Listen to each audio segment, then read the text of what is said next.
Hello there, and welcome to another instalment of the Networth Network. I'm here once again with my business partner, Jeremy Harbour. And this week, we're going to talk about something kind of phrased, if you like, as lifestyle arbitrage.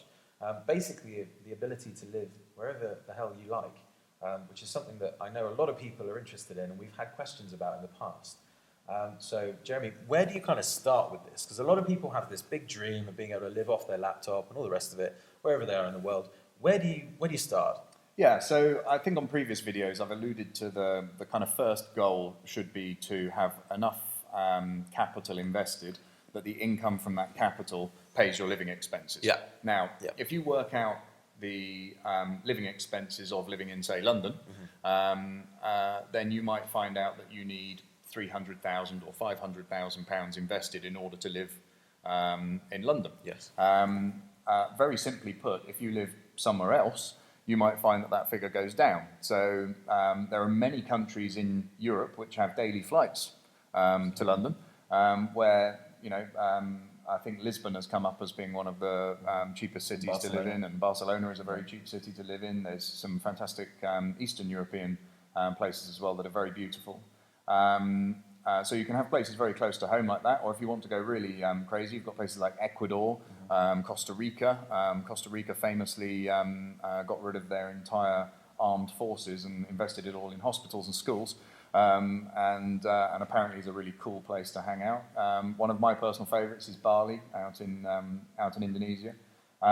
Very simply put, you can rent a house and have an incredibly high level of lifestyle for a few tens of thousands of pounds in Bali, as opposed to a lot of tens of thousands of pounds in London. Obviously annually, Other things that could benefit you might be tax differences. So in London, you pretty much have to, if you want to make $1 million, you have to pretty much make $2 million because half of it goes in tax. If you're living in a more tax-friendly environment, you might find you only need to make $1.2 million in order to have that $1 million invested in the first place. So the normal kind of questions that come up is, what about my kids? What about schooling? All this sort of stuff. Well, most countries have international schools, and most countries have lots of expats living there anyway. So you'll find that there are people that are from the UK and lots of countries that you go to. I think it's a great thing to put your kids into an overseas international school where they're going to meet people from lots of other cultures. They're going to have a great education. It may well be a paid-for education instead of the free education that you could get in the UK. But you'll be able to pay for it through the massive savings that you make in your general cost of living. It's also much easier to live somewhere beautiful. And I think a huge part of happiness is waking up in a really nice environment every day.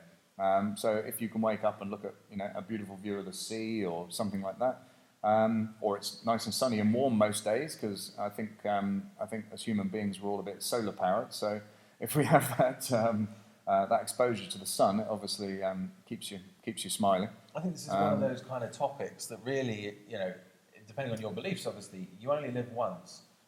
And life's too short not to be doing what you want to be doing on a daily basis. Well, I think too many people. Have a deferred approach to life, yes, which is I'll live in a shit place and work really hard until I'm too old to care, and then I'll go and do all the things I really wanted to. Well, trust me, it's a lot more fun going out on boats and doing all the travel stuff when you're young and fit, rather than when you're getting up three times a night to pee. So yeah, my recommendation would be, go and do it now. And actually, becoming an expat was probably one of the best things that I ever did. I haven't really embraced the lifestyle arbitrage, though. I've picked the two most expensive places on the planet to position myself. But I have always enjoyed travelling, and actually moving to somewhere else is just not that daunting. You're much better off taking the action and just getting on and doing it, and then working out what happens later.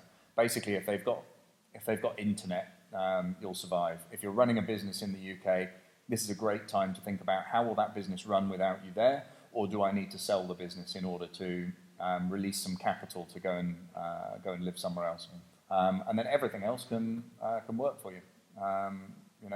It's just a question of making it work. So this really is a kind of follow-on, if you like, from some videos we've done in the past regarding how you set up and goal set and then set yourself up with a really, really consistent monthly income that's coming from assets as opposed to what you actually have to do for a job or whatever. Create that situation, and you'll find that you actually probably don't need to make as much at that point either. If you're going to live a more global lifestyle, you'll probably find that your expenses decrease, and so you can do it before you actually anticipate you want to do it, which is a nice little bonus. Yeah. Fantastic. Anything else you want to add to that? No, I think that's a good summary. Great stuff. Well, guys, as I say on every video, if this has been of benefit to you, if you've enjoyed it, there's going to be loads more in the future, so please do enter your details below.